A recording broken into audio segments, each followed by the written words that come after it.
नमस्कार मेरे आत्मीय मित्रों, आप प्रश्नावली 13.3 का क्वेश्चन नंबर 3 देख रहे हैं कि 7 मीटर व्यास वाला 20 मीटर गहरा एक कुआं खोदा जाता है।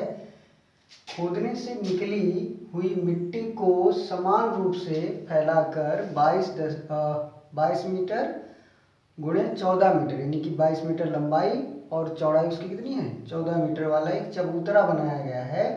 इस चबूतरे की ऊंचाई ज्ञात कीजिए। कोई चबूतरे की ऊंचाई चाहिए तो हम सवाल को समझ लेते हैं। कह रहा है एक कुआं खोदा गया है जो व्यास जिसका कितना है 7 मीटर है और गहरा कितना है 20 मीटर गहरा है और इससे मिट्टी निकलेगी। तो कुआं कैसा होगा, बेलन के आकार का होगा, ऐसा बेलनाकार होगा। ये नीचे से खोदा जाएगा और फिर आप इसमें पानी भरिएगा। इससे जो मिट्टी निकली इसको एक चबूतरे का आकार दिया गया है। इससे जो मिट्टी निकली उसे एक चबूतरे का आकार दिया गया। कहा गया ये 7 मीटर क्या है व्यास, इसका व्यास कितना है डी है 7 मीटर और जो इसकी गहराई है इसी को हम क्या मान लेंगे ऊंचाई मान लेंगे। ठीक है, यही गहराई कितनी है 20 मीटर है और इससे जो मिट्टी निकलेगी तो इस कुएं का जो आयतन होगा, जो मिट्टी निकली इसका जो आयतन होगा यही चबूतरे के रूप में आएगा। और कह रहा है एक चबूतरा बनाया गया जो कितना 20 मीटर लंबा है और 14 मीटर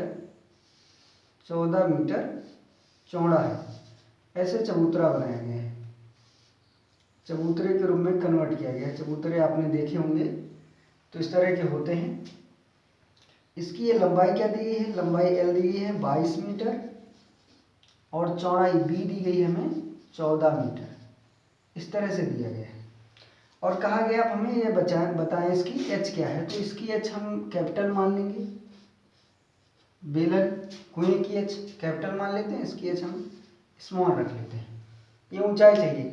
इससे जो मिट्टी निकली है वही चबूतरे के फॉर्म में कन्वर्ट हो रही है, यानी कि जो इसका आयतन होगा वही इस घनाभागार चबूतरा कैसा हो जाएगा घनाभागार।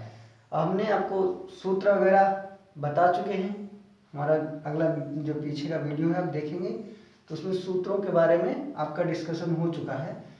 तो इसका जो बेलन का आयतन होगा, इसमें जो कुएं के आयतन के बराबर जो मिट्टी निकलेगी वही चबूतरे के फॉर्म में आएगी। तो मिट्टी का शेप सिर्फ पहले बेलनाकार था, अब क्या हो गया वो चबूतरे के आकार आ गया, घनाभागार हो गया। तो इनका आयतन बराबर रहेगा। क्या बराबर रहेगा, आयतन। ऐसी सिचुएशन में क्या होता है आयतन बराबर रहता है, तो आयतन बराबर रहेगा इनका। तो आयतन बराबर रखने के लिए जब दोनों का आयतन बराबर है तो हम ऊंचाई निकाल लेंगे, आयतन रख लेंगे, एक साइड बेलन का और एक साइड घनाभ का और यहाँ से आयतन निकल आएगा। जो ऊंचाई है घनाभ की ऊंचाई निकल आएगी आयतन जब समान है। तो हम देखेंगे इसको, यहाँ पर हमने सबको समझाया कि इस तरह से डायग्राम बनेंगे। तो अब लिख लेंगे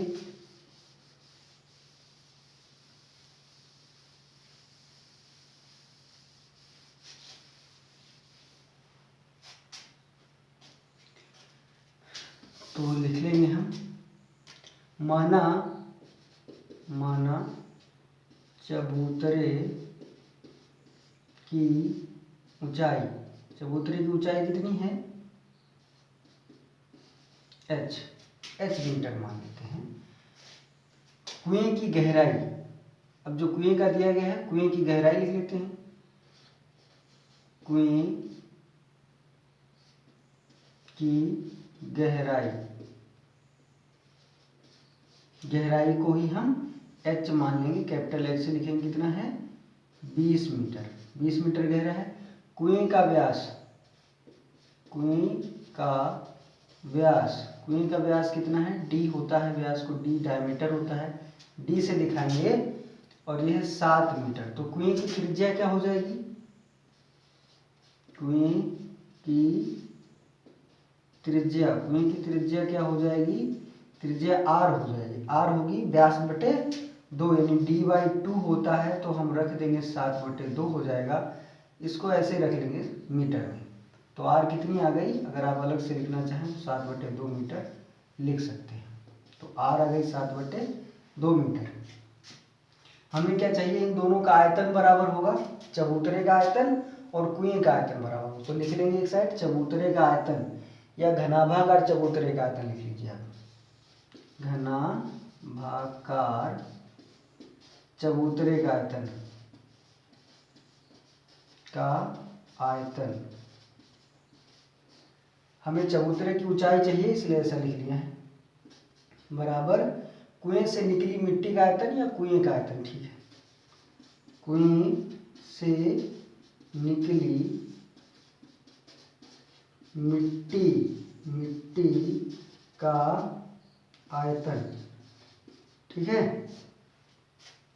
फॉर्मूला रखेंगे, चबूतरे घनाभागार होता है तो LBH दिया गया है हमें, चबूतरे की लंबाई चौड़ाई ऊंचाई दी गई है, क्या दिया गया, ये चौड़ाई दी गई है, ये अब हमने यहाँ पर नहीं लिखा है तो आप लिख लेंगे इसको, ये L है और ये क्या है, ये B है, आप यहाँ पर चाहेंगे तो लिख लीजिएगा। तो चबूतरे का आयतन L गुणे B गुणे H होता है, और कुएं का आयतन यानी बेलनाकार कुआं होगा तो कुएं का आयतन क्या हो जाएगा, बेलन का जो आयतन होगा वही कुएं का आयतन हो जाएगा। बेलन का आयतन होता है πr²h, मान रख देंगे तो L कितनी है, L है 22 मीटर गुणे B कितनी है 14 मीटर, H हमें नहीं पता है, यही ज्ञात करना है। यहाँ पाई का मान 22/7 गुणे R का मान कितना है, R का मान 7/2 है, 7/2 रखेंगे, H कितनी है 20 मीटर है, 20 मीटर रख देंगे। अब इसे कैलकुलेट कर लेंगे, हल कर लेंगे, तो हम कैलकुलेट करने के लिए इधर देख लेंगे साइड में,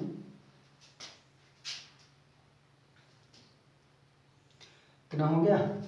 अब देखिएगा आपका H यहीं रह जाएगा, H यहीं रहेगा और ये चीज़ें क्या हो जाएंगी, यहाँ पर गुणे में लिखी हैं तो इक्वल टू के इधर जब आएंगी, दूसरी साइड आती है बराबर के दूसरी साइड, तो अपने अपोजिट साइड की गुणे में लिखी हैं तो इधर क्या आ जाएंगे, इसके साथ बटे में आ जाएंगे।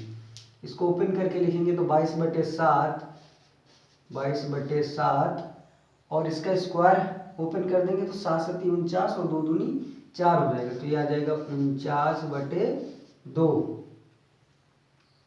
ठीक, ये ऐसे, और फिर ये गुणे में 20 लिखा है, तो ये लाइन पूरी खींच दीजिए आप, गुणे में ऐसे 20 कर दीजिए, क्योंकि ये दोनों नंबर भी नीचे ही आने वाले हैं, क्या गुणे में आ जाएगा आपका 22 और क्या आ जाएगा गुणे में 14 भी इधर ही आ जाएगा, क्योंकि यहाँ पर H के साथ गुणे में लिखे हैं तो इधर आ जाएंगे बटे में।